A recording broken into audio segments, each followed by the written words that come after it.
rear delts have to be one of the most underrated groups. For example, when you think of the shoulder, we think of a lot of pressing movements for the front delts, a lot of lateral raises for the side delts, and most people hit those to a good volume.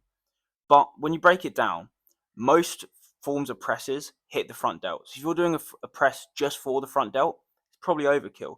Maybe add in a fly along with your other press movements, and you've hit the front delt sufficiently.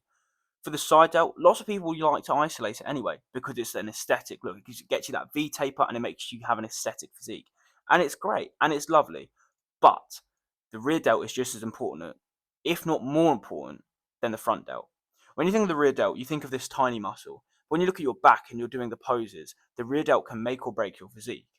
More so, the rear delt has great uses. If you like benching, and I know a lot of people do, then they're key. For stabilizing and just for overall function, the rear delts are a big advantage for your bench pressing. So why don't people do them?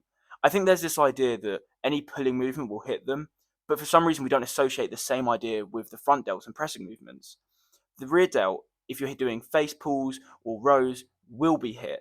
But why not isolate it? A cable fly or a dumbbell fly is all you really need. Just add it into your session and the progress will double. And on the other hand, if you're saying, well, you can't fit it into your split, then remove one front delt exercise and replace it with a rear delt one, and then you're probably hitting what you should do for volume anyway. For more training advice, follow.